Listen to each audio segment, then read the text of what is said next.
feeds the phosphate remover, feeds the carbon, and so on. Right? Same thing with water returns, going back to the sump. Instead of just having one return, I have two in case some snails and other things clog one up.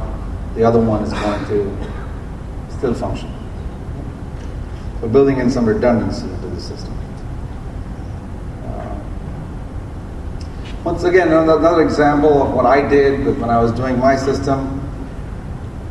This time around, I said, I don't want to carry buckets of water. I get tired, I'm getting older, it's getting heavier for me to carry, right? So I said, I want a water change system that would make it really easy for me to do water changes by just turning a few valves on and off, okay? So, thought through this thing and I said, all right, what do I need to do? Thinking about the functional requirements of a system. Right? So think about that. I said, okay, I want to be able to, at any point in time, have enough RO water in my holding tank. Okay. I want to have at least one tank full of salt water available to me at any given time. So I went and bought these two 75-gallon tanks. I said, I want to set it up so that if I hook up these two, I can just open one valve and let gravity feed this guy into here. I'll dump the salt, I'll mix it, I'll keep that working. Keep that mixing all the time. So now I need something to keep this RO tank full. So I'm going to need some RO unit that I'm going to be able to control. Right? So when it gets filled, I want it to shut off automatically. Okay.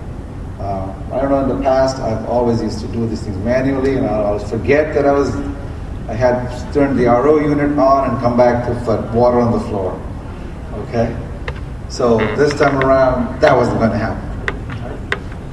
So that's kind of the system design there, right? I have an RO unit that's hooked up to a solenoid. The solenoid is controlled by float switches, okay, which turn the RO off. And if anybody's ever used float switches, they cost like $5-6, and you're going to trust your whole system to a component that's just so cheap and unreliable.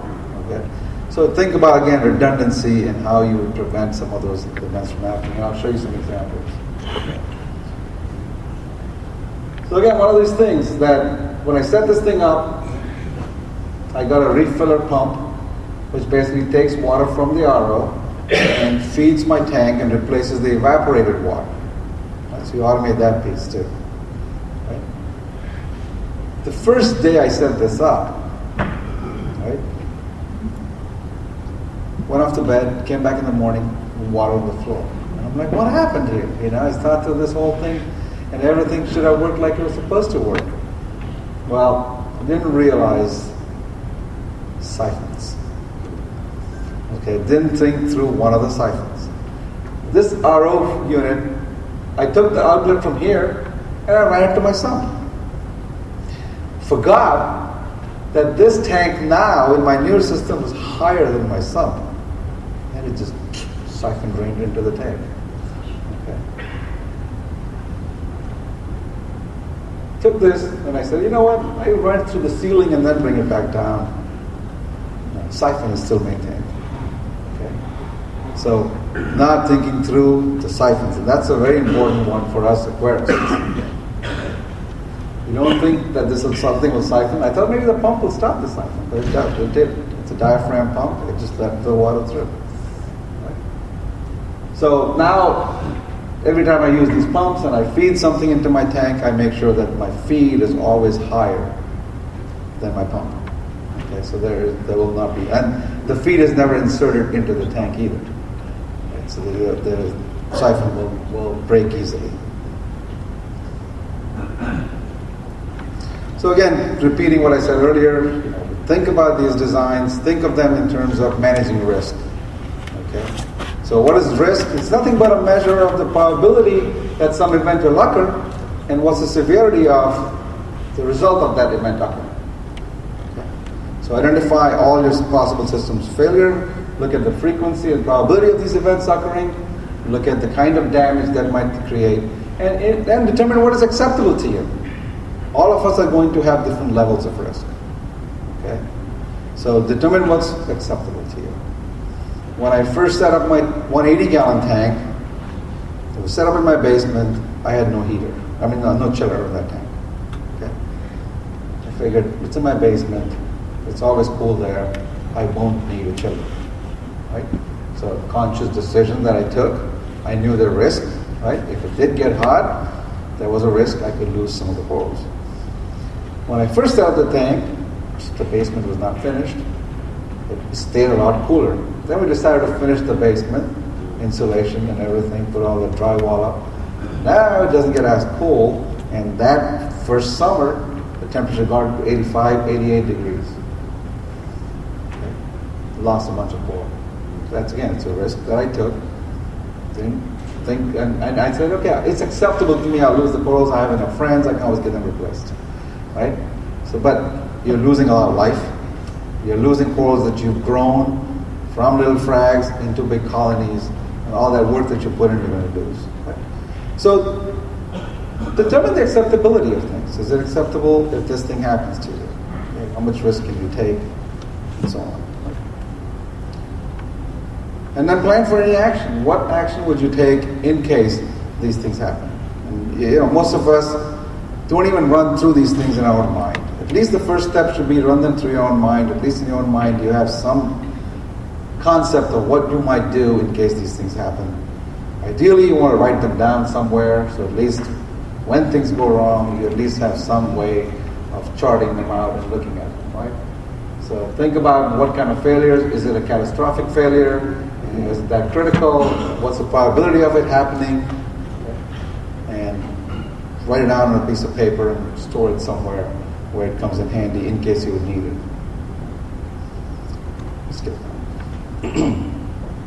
So let me go through some of the frequently occurring disasters that I've seen in the reef hobby and look at how we may be able to mitigate some of these things. And these are problems that I've had, my friends have had, okay? Problem with top-offs. It's always one of the biggest ones. I have had serious aquarists who I've known for 20 plus years tell me, oh, we wiped out our tank because we dumped too much caulk wasser into it. Okay. I was away, came back, too much caulk wasser. What happened? Well, some part of the system failed, and you ended up dumping a lot of caulk wasser in your tank, right? Or adding too much RO water. Is there anyone in this room who actually has their RO system hooked directly to their tank? There are. Okay. Directly, no, nothing in between. It goes straight. You feed right there. Okay. I'll show you. That's a disaster waiting to happen. Heater chiller problems. That's another very, very common problem. There are more tanks wiped out by heaters getting stuck. Okay. Tank overheating. Or chillers messing up. Water on the floor. Big issue, right? So that's another big common occurrence. And then losses due to power failures. It depends on where you live in the country and how many times you lose power, but that's a big one too.